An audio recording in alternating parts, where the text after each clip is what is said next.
Good morning, everyone, and welcome to our Sunday morning roundtable at the Plainfield Christian Science Church Independent. Today is Sunday, October 30th, 2016. Our subject is everlasting punishment. Golden text, Job 5. Behold, happy is the man whom God correcteth. Therefore despise not thou the chastening of the Almighty.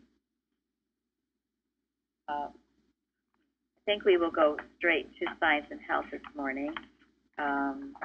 Thank Mike for a wonderful Bible study yesterday. And we're just thinking today, perhaps next week, Jeremy is going to be the moderator. We might take up the story in the lesson that was in this week's. I don't think we've had it for Bible study about Abjanah. And so anyway, that's what we're considering, Tom.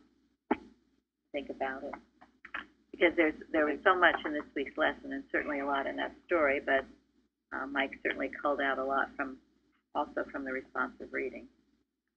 Can I make a funny comment on that? Certainly. The reason I didn't take that one was when I started researching it, it took me into Kings and many chapters, and I thought it was too much for one lesson. So it made me laugh how long yesterday's went. That's a good point. You never know. You just never know how long it's going to be. So, anyway, that was great. We could have probably talked several hours on grace alone. So, thank you. It was an important topic. Okay. Who would like to read the first citation in Science and Health for us? I can. Thank you. Father, Mother is the name for deity, which indicates his tender relationship to his spiritual creation, as the apostle expressed it in words which he quoted with approbation from a classic poet, "For we are also his offspring." Thank you. This establishes this lesson. Mrs. Evans used to like to call this lesson everlasting love, because many people get turned off by a topic, everlasting punishment. She also would tell Laura, who was like 5 or 6 at the time, that she was going to have to write a lesson on on everlasting punishment. Now, this was not one of the most popular lessons to write about, because of the topic. So we think of it, instead of everlasting punishment, it is everlasting love. Now, why is that?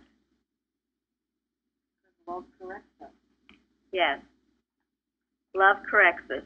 We have to be careful when we speak in science, because we go from the absolute to the relative. And then people get somewhat upset, but we can't always just be talking in the absolute. Now, what is the absolute? Nothing to correct. Thank you. That's exactly right. There would be nothing to correct. Okay? And recently, it was one of these YouTube things that, when you're on YouTube, they pop up suggested things to listen to. I've told some of you this, so I got the suggested things to listen to, and it was saying that Christian Science is neither Christian nor scientific. So I said, okay, I'm going to listen to you, Buster. So it was some radio show, and they had invited someone to talk to them who was an ex-Christian scientist and who had a group of ex-Christian scientists. So he's asking this person about what Christian Science is. And the radio talk show person started off, the moderator, saying, he always, as a child, loved that name Christian Science. He thought that was a name of a religion he could really relate to. He liked that. So then this other person, this ex-Christian scientist, started saying, well, it's neither Christian nor scientific. And then he goes into this, they believe there is no sin, disease, and death. And then everybody goes, ha, ha, ha, ha. So this is why we have to be careful when we're speaking in the absolute. Yes, that is true. But if we go around just explaining it in those absolute terms, most people think we're crazy. Is that not true? It's true. Yeah. Yes. It is. So be careful with that, and be very careful in your testimonies. You know, occasionally I'll hear it. Yes, there are no accidents in Divine Mind, but when someone is listening who's brand new, be careful what you say or what you quote. Make it more relative so people can understand it. So. And relate to it. And relate. Talk in human terms, so to speak, not the jargon. And what's the key here? What is Mary saying when we speak to someone? Exactly. Consider your audience. Handle the principle. Yes. Because you will immediately turn them off. Immediately. And they will dismiss it. And this science is the truth. And it is Christian and it is scientific. It is the most Christian and the most scientific, which is why it is the least understood and accepted. Which is why what Mike read at the beginning of our Bible class yesterday, where Mrs. Eddy says that, it takes them a little studying to get to know it. Superficially, if you're to read, there's no such thing as sin, disease, and death, well... Matter is unreal. Matter is unreal. Of course you're going to meet tremendous opposition from the human mind. So we have a God of love. A God that Mrs. Eddy explains in Unity of Good that even knows no evil, that loves unconditionally, that never punishes. You all understand this to some degree?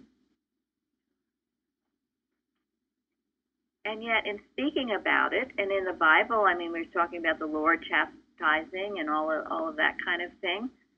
So, I mean, I grew up in old theology where I was afraid of God. I thought he was a God of wrath, and, you know, if you didn't do right, you would get struck by lightning or something else. So how does Christian Science explain this? I have to keep going over it because we seem to always get questions on it. So how does it explain that?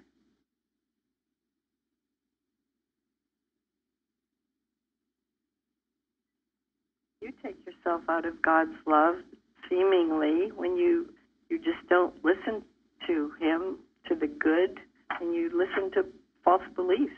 You just dwell there. Yes, that's right. And the sixth citation in Science and Health. I can read it. Truth bestows no pardon upon error, but wipes it out in the most effectual manner. The explanation is we're not talking about people. We're talking about thinking. We're talking about beliefs. We're talking about a counterfeit, the darkness where there's no light. That is the chastisement. Because when truth destroys error in my thinking, sometimes I become very uncomfortable.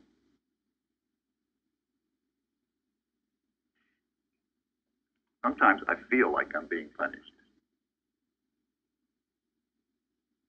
That's because I'm hanging on to an error that is not any good for me. And truth is hitting me over the head with a 2x4 to wake me up. It's almost taking me out of my comfort zone. Not almost, it is. Most definitely. Tell them a story about David, the statue of David. When they asked Michelangelo, how did he create such a beautiful work of art? He said, well, he just took the block of limestone and chipped away everything that wasn't David. Now that's true of ourselves with this correction process, if you will. It's chipping away everything that's not really you. And yeah, the chipping might hurt a little bit, but when you get unchipped, you're going to feel really good. and so people then ask, well, how did we get in this condition anyway? And Mrs. Eddy answers that in questions and answers. Who says you are in it? Which I love. Yeah. That little boy who said, when she's questioned and they're all trying to give you scientific answers, the little boy says, I have no idea where. He's the one. Thank you. He's the one that knows. So, it's the same thing. Someone asked me recently, well, when the light comes, where does the darkness go? Where does it go? Who knows? It was never there. It was never was there. It's only the absence of light. So do we go searching for the darkness? Let's all look for it. What is the origin of darkness? Where did it come from? Isn't that what a lot of people spend their entire lives and careers asking? Or where is the origin of 1 + 1 = 3?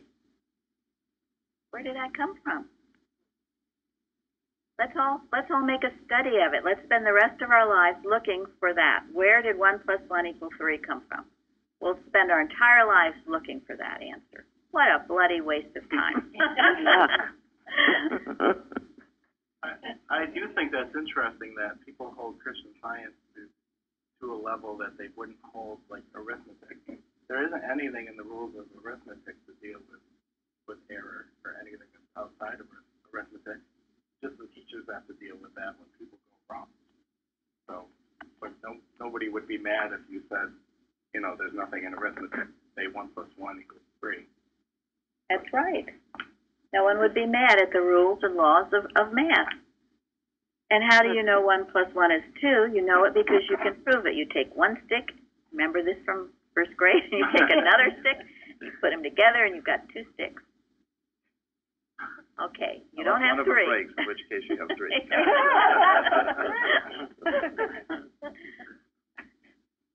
So, and that's how we prove.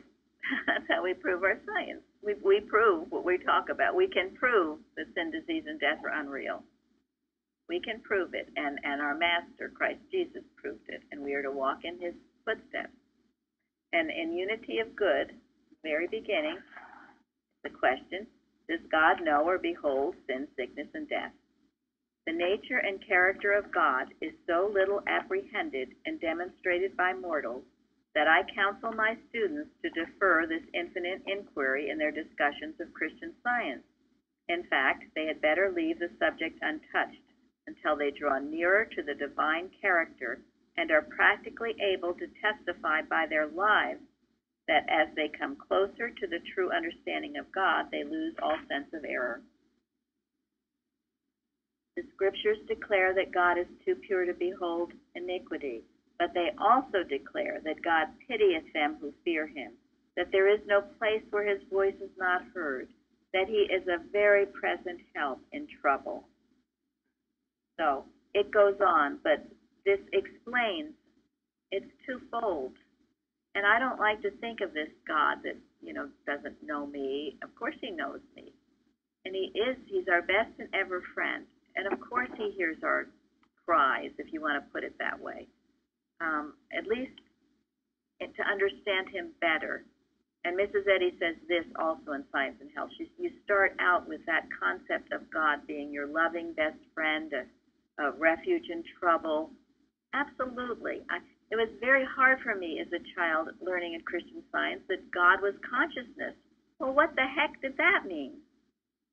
So to a 6-year-old or however old I was.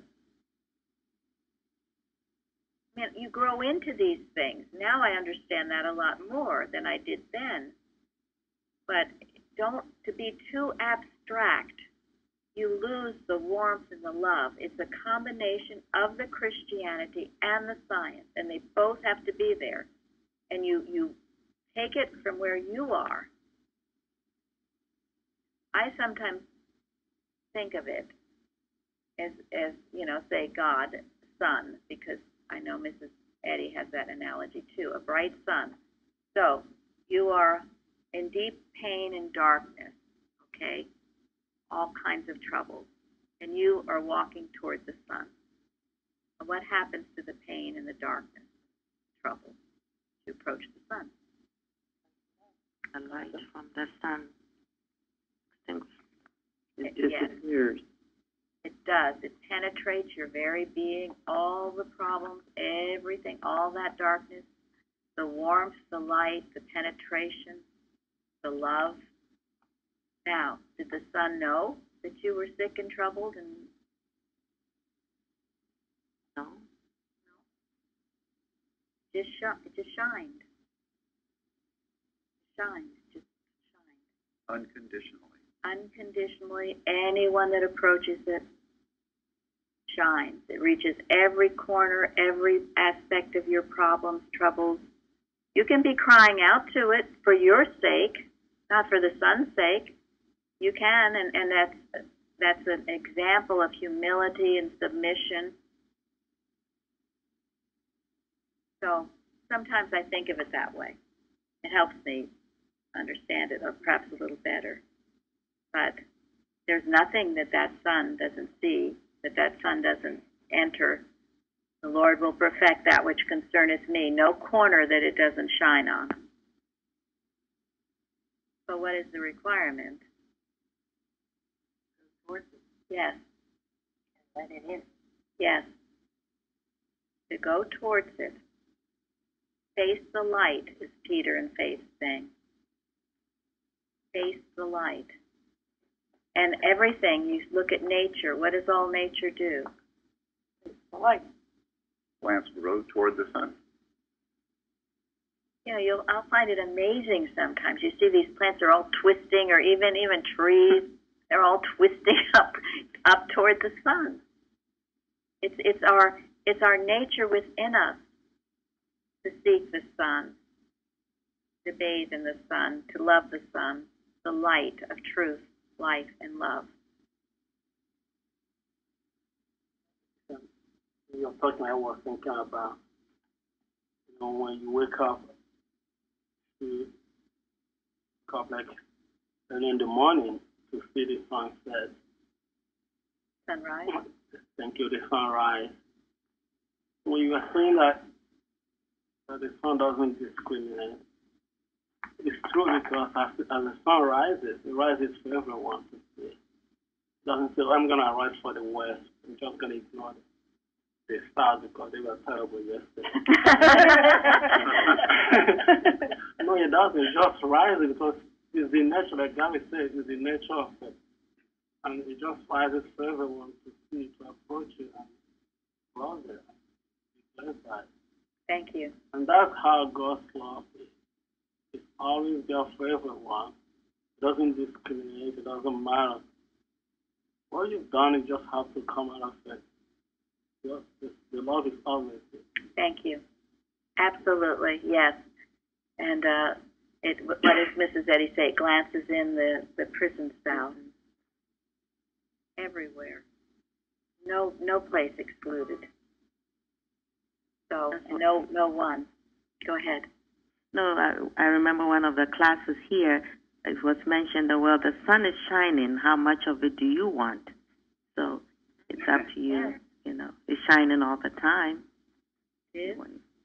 And as we know, even when the clouds are out and you don't see it shining, it's still shining. Never stops. And in the story of Adam and Eve, and that beautiful poem that Luann quoted from Wednesday night, Genesis 1 and Genesis 2, it's on our website. But you were Genesis 1, the man in Genesis 1. Genesis 2, what is that defining verse that changes everything from Genesis 1 to Genesis 2? Well, the mist that went They up wanted the Thank mist you. from the earth, from the not from heaven, but from the earth. The mist came up, obscuring God's creation. What is the significance of the mist coming up from the earth? Belief of life in matter. Yes. That is the defining element. Where is life? Is it in spirit or is it in matter? Our answer to that question governs whether we are looking to the light or turning from it.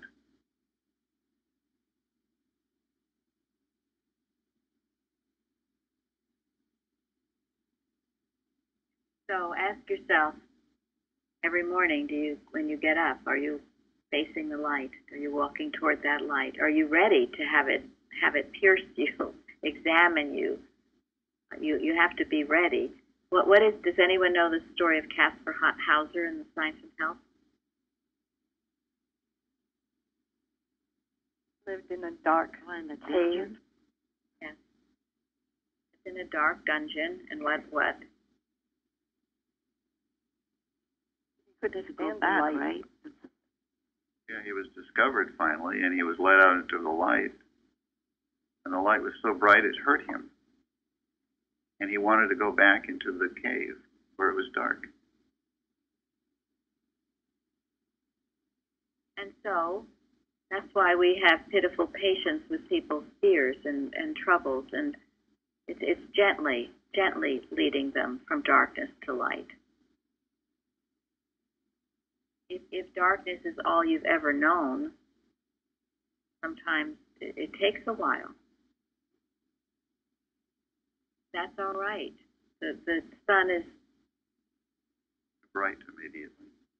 So the little candle is the first step. yeah, a little bit. Here a little, there a little.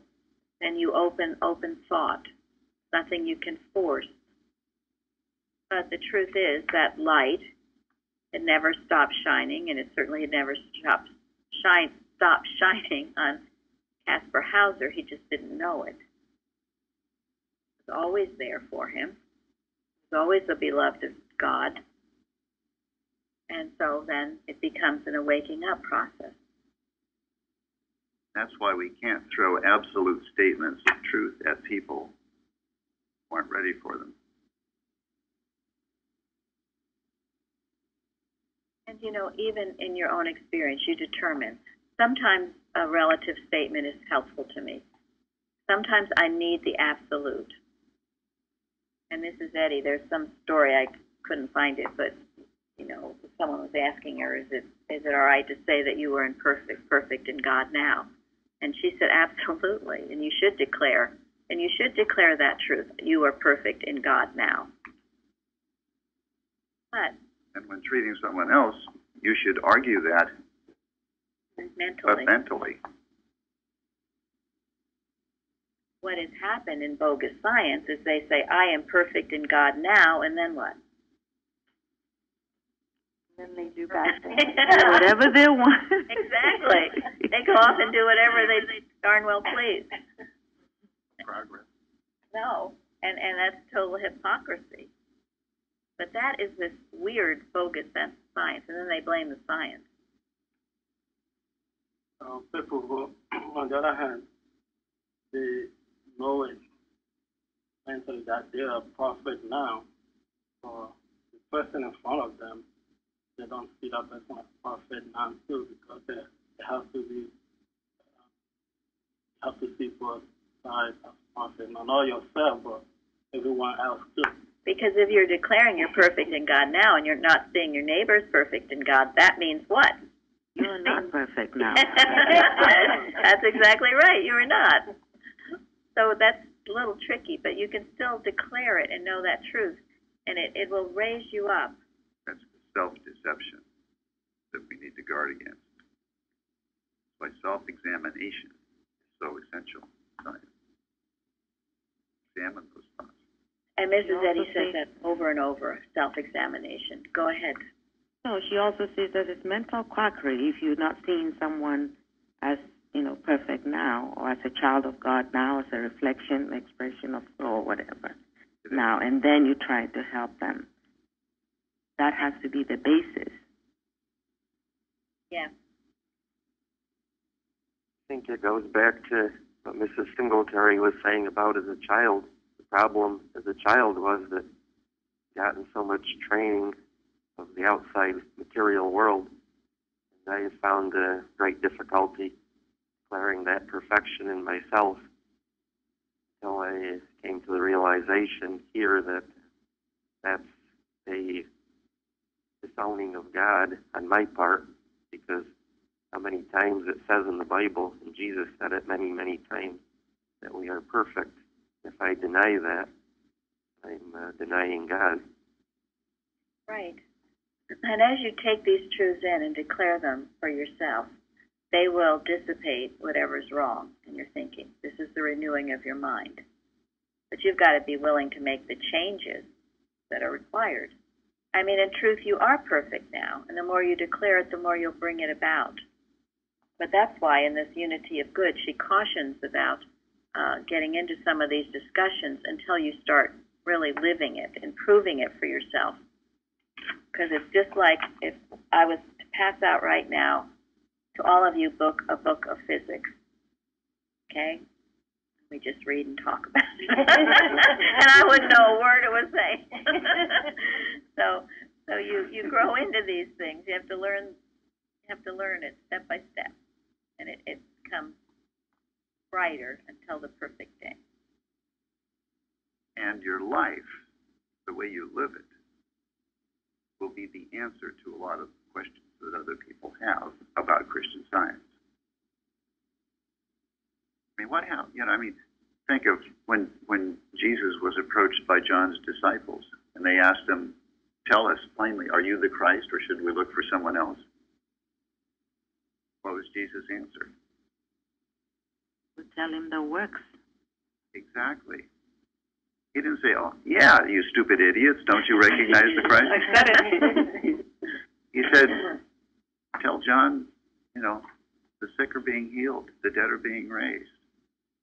That should answer his question. And that's how it is with each of you.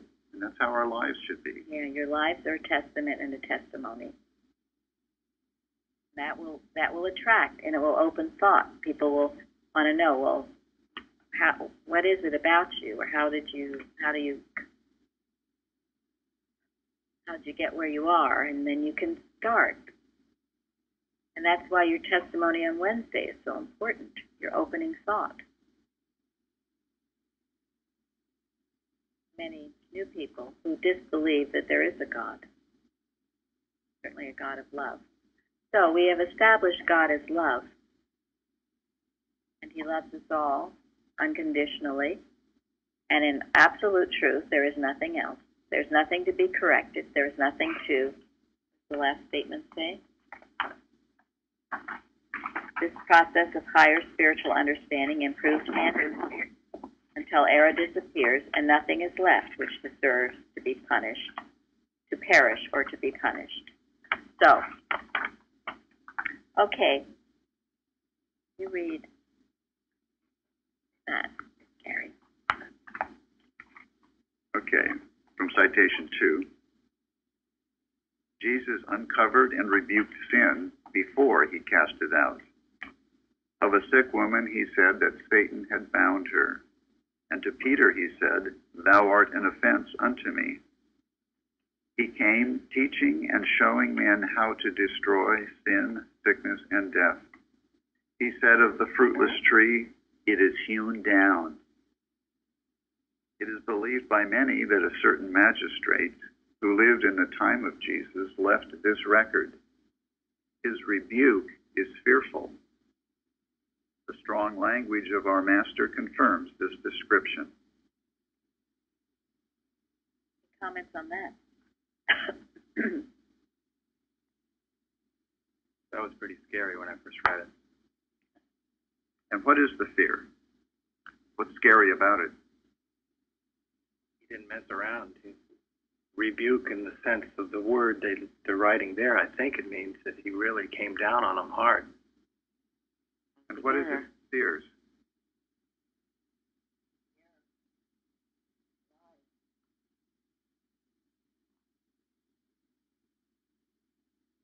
The error in you doesn't want to be found out and corrected. And destroyed. And destroyed. yet it is what will save you. Now, I know after my years of bogus science, in some ways it's what I loved about Mrs. Evans the most, was her, she rebuked the error. She had some strength to her, a power. She wasn't afraid of it. She didn't see it as me. She saw it as an error. And that was tremendous. I never saw it anywhere else. Everyone was always very loving, which is good to a point. She was also very loving, but she was tough and strong, and so must we be. Because what happens if you're not? Take you for advantage of it. Yes. Error will eat you for lunch. You're not helping people you should help. No, you're not. And when I read this, I thought of, there was one time when my daughter was really young. She took off out of my hand and she ran into a parking lot, and there was a car coming, and I just caught her.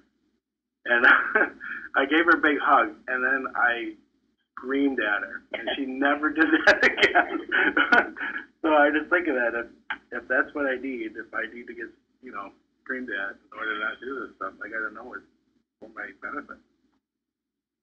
Perfect. Thank you.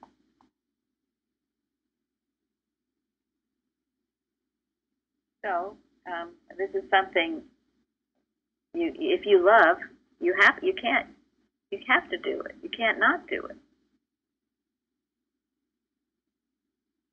And his rebuke was fearful. And goodness knows, we read in some of the chapters when he was rebuking the Pharisees, holy Moses. And yet, so often, that is totally overlooked. And they only write the loving words. And so it is in science. Well, what did you say recently, Linda, about reading textbook and other things?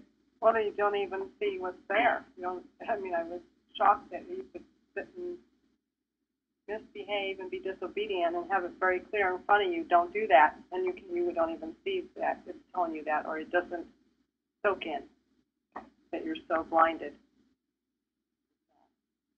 Very clear. Everything that's said in here, it's clear. It's there. Very clear. And it is the combination of the love and yet the strength and the power that will not tolerate error.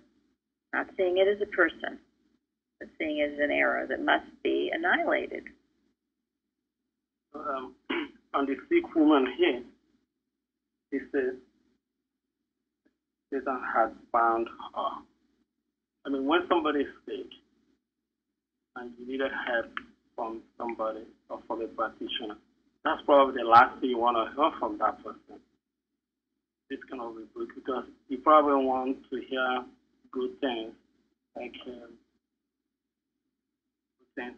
But hearing telling you maybe if your way of life or something you've been doing wrong or you are doing wrong and making you sick, not everybody wants to hear that, because I remember a few years ago when I was really, really sick, I called a practitioner.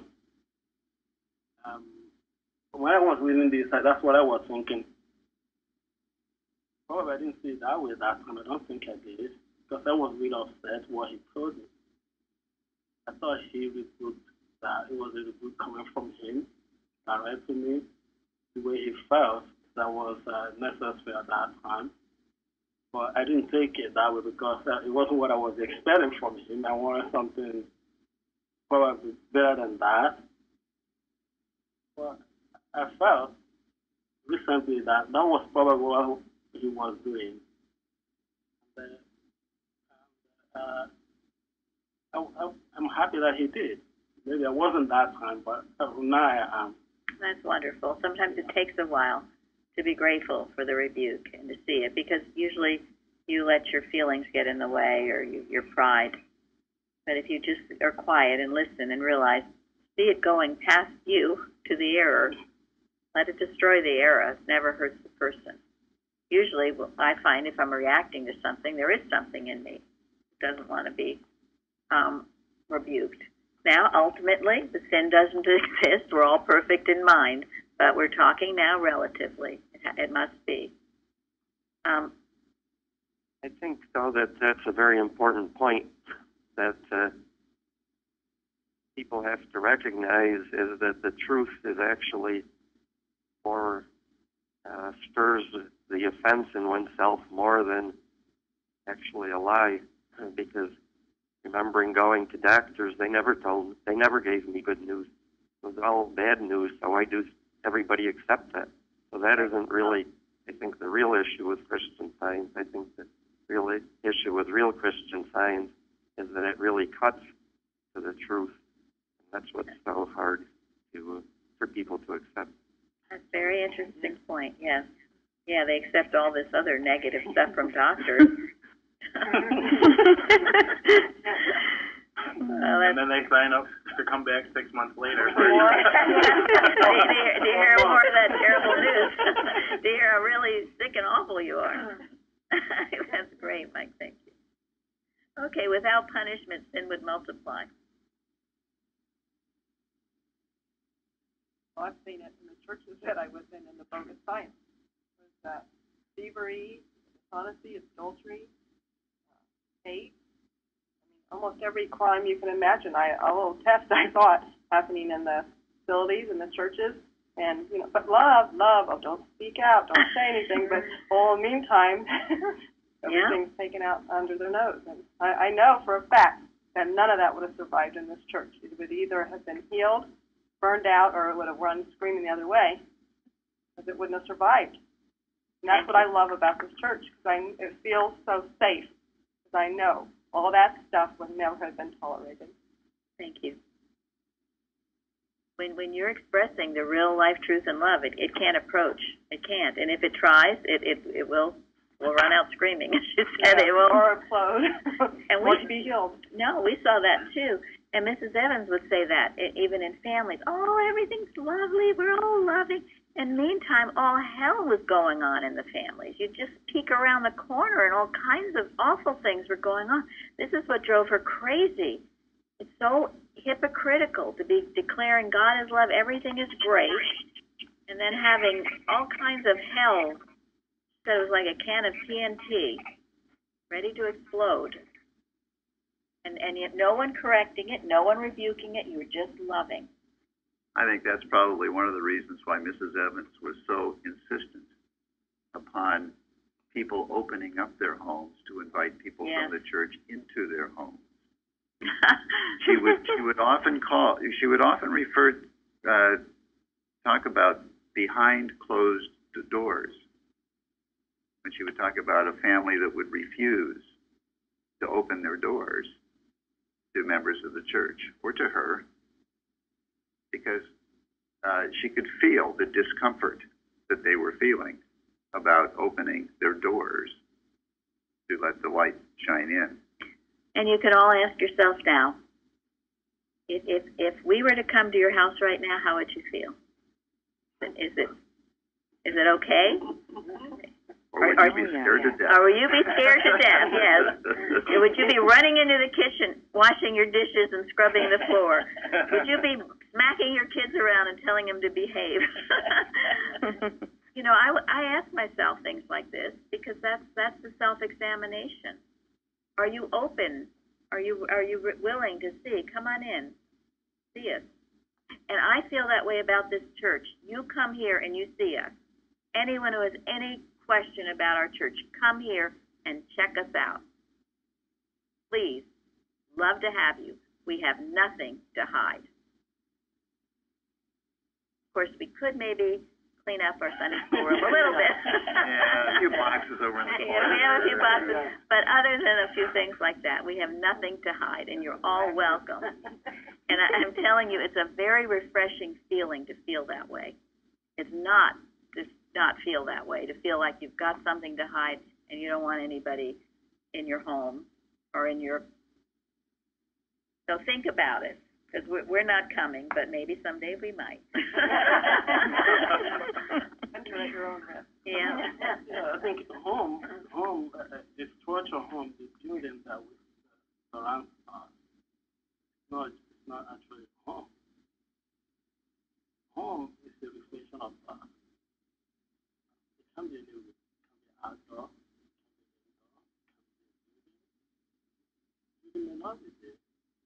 Absolutely. Jesus was talking about his body, and people thought he was talking about building. When he said, they were down and in 3 days all yeah, and that's the of it. Well, that's right.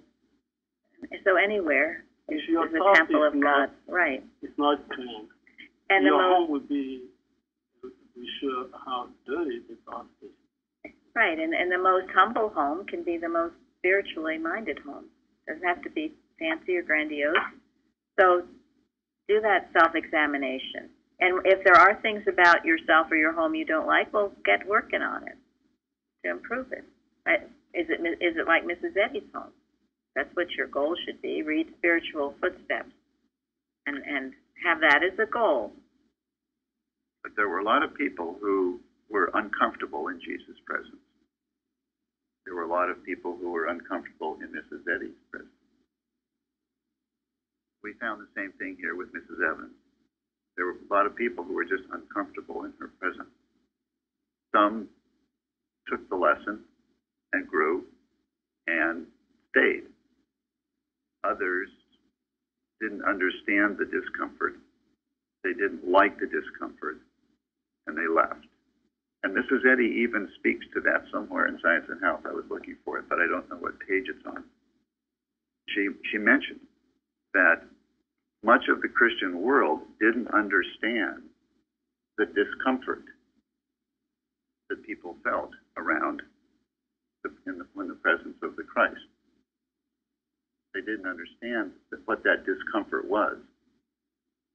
And I don't have the quote directly, but they personalized it, and they didn't recognize that it was error being burned out of them, helping them. Well, and it's also true now, too. Still true. That's what Linda was talking about. Some people, have been people here that aren't comfortable here, for whatever reason. And so let it be. There's nothing but love here. I can't imagine anybody here doing anything but loving anyone that comes in the doors. And also, when you have a smaller church, I know if everybody we have from out of town comes, it will be a bigger church, but we have small number of people. Make some people uncomfortable to be able to hide their things. Yeah, it's very uncomfortable for people to live in that situation where they cannot hide and people don't know what they are doing, both in and out of the church. They prefer like a 1,000 congregation where they can actually hide in and do whatever they want to do. And nobody will see them. Yeah, no, it's true. There's a great advantage of not having huge numbers because we can. Yeah, that's good. Thank you. Yeah, thank you. Linda found it. Thank you, Linda. But it's on page 53, where Mrs. Eddy says, and I'll read a couple of things introducing it. She says, he rebuked sinners pointedly and unflinchingly because he was their friend. Hence the cup he drank. And then it goes on to say, mortals believed in God as humanly mighty rather than as divine, infinite love. The world could not interpret aright the discomfort which Jesus inspired and the spiritual blessings which might flow from such discomfort. Like Peter, we should weep over the warning instead of denying the truth or mocking the lifelong sacrifice which goodness makes for the destruction of evil.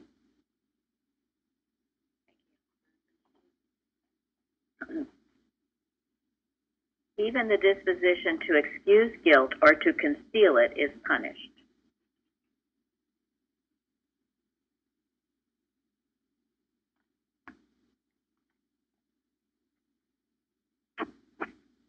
So, what does that mean to us? Not getting away with anything. Just come on out and do it. That's a good explanation, yes. It's our thought that matters, isn't it? And you know, God is not mocked. You can try. What is it? You can run, but you can't hide. But it's a characteristic of those who stayed here You know, we all have issues in our home, but some people are willing to let it all hang out, be seen, and not without the sense of shame. Just the, you know, like, happy is the man who God correcteth. Okay, if there's something out in the open, it takes quite a growth of character to be happy about it. Let it be in the open. Trust the disposition to the Almighty One. And you will be a lot happier as you overcome obstacles in your life. It keeps you progressing. But you do have to overcome pride, don't you? Mm-hmm. You can't do this and be putting on appearances at the same time. Yeah, that putting on appearances. I love there's some British sitcom called that, Keeping Up Appearances. It's so funny. It is. It's very refreshing what people do to keep up appearances. Better let it. Well, I just wanted to let everybody know I do really well at overcoming pride. Good luck. Okay, I'm sorry about that, but I guess I got a lot to learn. And Very modest about it, too, and right? Tom, we're really proud of you.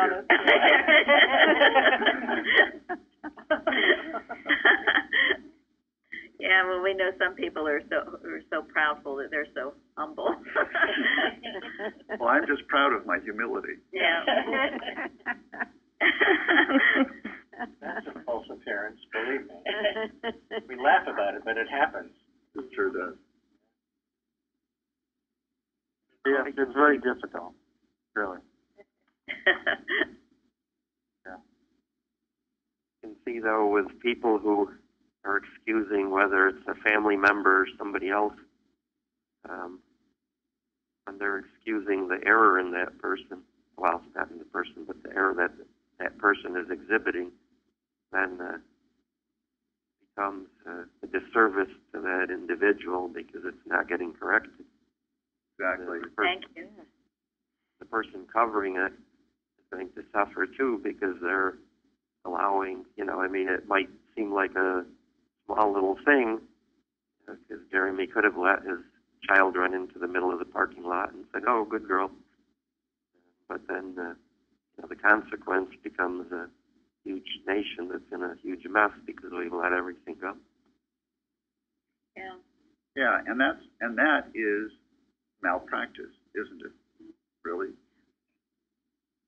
You think of someone as less than love, so you don't correct what needs to be corrected. To hide it or cover up for it. I mean, I know there was this movie called The Manchurian Candidate, which is a really good movie, but I don't remember a lot about it. It does go into hypnotism, though, and how that can affect you. But Angela Lansbury plays this horrible mother who is concealing and protecting her son, who's doing all kinds of atrocities. So you don't want to do that. You can't, no. You let your children learn their lessons and grow and progress. Not a good thing to try to conceal. Certainly isn't good in our government either. We let things come out in the open to be seen and healed, not concealed. Well, there was a lot more in this lesson, but the bell has rung, and I trust you all studied it very well. And if you didn't, you still have time. You still have time. Go back to it. Yeah, thank you all. I'm going to close with retrospection and introspection, page 80.